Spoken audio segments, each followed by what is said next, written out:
ओम श्री गणेशाय नमः। ओम श्री राधा कृष्णाभ्याम नमः। कार्तिक मास महात्म्य तृतीय अध्याय। भगवान कृष्ण द्वारा सत्यभामा के पूर्व जन्म का वर्णन, देवशर्मा की पुत्री गुणवती का वृत्तांत, कार्तिक में व्रत आदि के कारण वैकुंठ की प्राप्ति। श्री सूत जी ने कहा, भगवान श्री कृष्ण से आज्ञा लेकर के नारद जी के चले जाने पर सत्यभामा प्रसन्नचित होकर श्री कृष्ण भगवान से बोली कि हे नाथ, मेरा जीवन सफल हो गया है। मेरे माता पिता भी धन्य हैं, जो आप कि 16,000 रानियों में से मैं अत्यधिक प्यारी हुई हूँ। और मैंने वह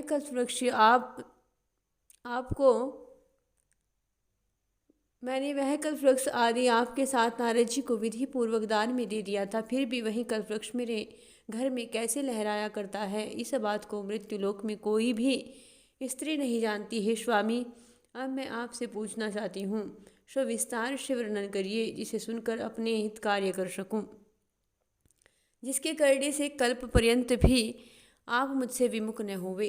सूत जी कहने लगे, सत्यभामा के ऐसे वचन सुनकर भगवान श्री कृष्ण हंसते हुए बोले, सत्यभामा की बाँह पकड़ करके कल्प वृक्ष के नीचे लेकर के आए और बोले, हे प्रिय, 16,000 स्त्रियों में से मुझे तुम प्राणों के समान प्यारी हो। तुम्हारे लिए देवताओं और देवराज इंद्र से भी मैंने विरोध किया था।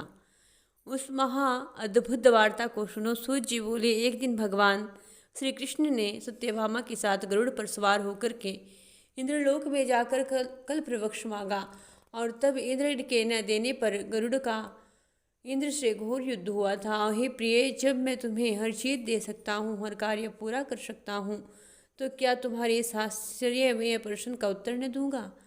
यह सुन सत्यभामा बोली, हे प्रभु, पूर्व जन्म में मेरा कैसा स्वभाव था, मैं किसकी पुत्री थी, और मैंने कौन से दान व्रत तप किए थे, और कौन जिसके कारण मुझे आप स्वामी रूप में मिले, और ऐसा कौन सा व्रत तप नहीं किया था जो मुझे मृत्युलोक में जन्म लेना पड़ा। और तब भगवान श्री कृष्ण बोले कि हे कांति, तुम पूर्व जन्म में किसकी पुत्री थी, कौन से पुण्य व्रत आदि शुभ कार्य करने पर तुमने मुझे पाया था, सो कहता हूँ। पूर्व समय में सतयुग के अंत में मायापुरी में अत्रि गोत्र में वेदों और यज्ञ कर्मों को जानने वाला देवशर्मा नाम का एक ब्राह्मण रहता था। वह प्रतिदिन अतिथियों की सेवा, हवन और सूर्य भगवान की पूजा किया करता था, इसलिए सूर्य की तरह तेजस्वी था। उस ब्राह्मण दंपति के यहाँ प्रौढ़ावस्था में एक गुणवती नाम की कन्या हुई, जिसका विवाह उस पुत्रहीन ब्राह्मण ने अपने चंद्र नाम के एक शिष्य के साथ कर दिया, और वे दोनों पिता पुत्र की भांति रहने लगे।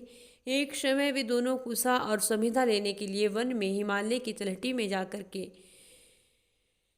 गए, तो उन्होंने वहां एक राक्षस को अपनी ओर आते देखा, और जिसके भय से उनके शरीर शिथिल हो गए और उनमें भागने की भी शक्ति नहीं रही। तब राक्षस ने दोनों को मार डाला, और उनके धर्मनिष्ठ होने के कारण मेरे पार्षद उनको वैकुंठ में ले आए, क्योंकि उन्होंने आजीवन सूर्य की पूजा की थी, इसलिए मैं दोनों पर अति प्रसन्न था। जब वे दोनों विमान पर चढ़े हुए सूर्य के समान तेजस्वी, रूपवान, चंदन और माला धारण किए हुए वैकुंठ में आए, वहाँ के दोनों दिव्य भोगों के भोग भोगने लगे। भगवान श्री कृष्ण बोले, हे प्रिय, जब गुणवती ने राक्षस द्वारा अपने पिता और पति का मरना सुना, तो दुखित हुई और रुदन करने लगी। हे स्वामी, हे पिताश्री, आप मुझे छोड़कर कहाँ चले गए? मैं आपके बिना क्या करूँगी? अब मेरे भोजन वस्त्र का प्रबंध कौन करेगा? अब मैं किसकी शरण लूँ? मैं विधवा हो गई हूँ, और मैं कैसे जीऊँ? और विधाता का मेरे ऊपर कौन सा ऐसा कोप कर दिया है, मैं कैसे जीऊँगी? श्री कृष्ण भगवान बोले, कुकरी के समान विलाप करती हुई, हवा के से हिलते हुए केले के पत्ते की भांति कांपती हुई वह पृथ्वी पर गिर पड़ी। थोड़ी देर में सावधान होने पर फिर विलाप करने लगी, और शोक के समुद्र में डूबी हुई उस गुणवती ने घर की सब वस्तुएं बेच करके यथाविधि से अपने पिता और पति की परलौकिक क्रियाएं की, और उसी नगरी में भगवान विष्णु की भक्ति में प्रवृत्त होकर इंद्रियों को वश में करके शांति से रहने लगी, और मृत्यु तक एकादशी और कार्तिक मास के व्रत आदि करती रही। हे प्रिय, यह दोनों व्रत मुझे अत्यंत ही प्यारे हैं। जिसके करने से भोग और मोक्ष की प्राप्ति होती है, पुत्र और संपत्ति मिलती है। कार्तिक की तुला राशि पर सूर्य उदय पर महापापी भी प्रातःकाल स्नान करते हैं तो वे भी मुक्त हो जाते हैं। जो मनुष्य स्नान, जागरण, दीपदान और तुलसी का पालन करते हैं वे विष्णु के रूप हैं। विष्णु भगवान के मंदिर में झाड़ना, सत्या काटना, श्री विष्णु जी की पूजा करना, जप आदि का कार्य करते हुए जो मनुष्य अपना जीवन व्यतीत करते हैं वे जीवन मुक्त हो जाते हैं। इस प्रकार वह गुणवती प्रत्येक वर्ष कार्तिक व्रत और भगवान श्री विष्णु जी का नित्य पूजन करती रही। एक बार वृद्धावस्था के कारण दुर्बल होने से, रोग और जबर से पीड़ित होने पर भी गंगा स्नान को गई और जो ही पानी में उतरी ठंड के मारे शरीर कांपने लगा। उसी समय गुणवती ने आकाश से आता हुआ एक विमान देखा। शंख, चक्र, गदा, पद्म आदि आयुधों को लिए हुए विष्णु के रूप धारण करने वाले पार्षद गरुड़ की ध्वजा वाले अप्सराओं से युक्त ऐसे विमान में बैठकर के वैकुंठ को ले गए और प्रदीप्त अग्नि के समान कीर्ति वाली गुणवती विमान में बैठी हुई कार्तिक व्रत के प्रभाव से मेरे पास आई। जब ब्रह्मा आदि देवताओं की प्रार्थना से मैं पृथ्वी पर गया तब वे गण भी मेरे साथ आए।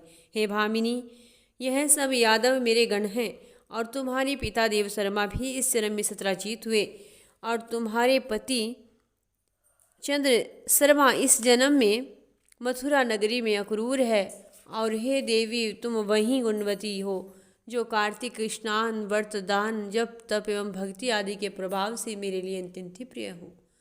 तुमने जो मेरे मन मंदिर के सामने तुलसी का बगीचा लगाया था और उसी से यह कल्पवृक्ष तुम्हारे आंगन में है। कार्तिक में जो पहले तुम्हें दीप दान किए हैं उसी फल से तुम्हारी सुंदर देह और घर में लक्ष्मी देवी का निवास है। जो संपूर्ण व्रत आदि पति स्वरूप भगवान के लिए अर्पण किए थे उसी के प्रभाव से तुम मेरी अर्धांगिनी बनी हो तथा जो व्यक्ति जीवन भर तुम्हारी तरह कार्तिक व्रत नियम आदि अनुष्ठान करेंगे वह सभी तुम्हारे समान मुझे प्रिय होगे। सूर्य जी बोले, सत्यभामा जी अपने पूर्व जन्म का सब हाल जानकर के अत्यंत ही प्रसन्न हुई। बोली श्री राधे कृष्णा की जय। देवी सत्यभामा की जय।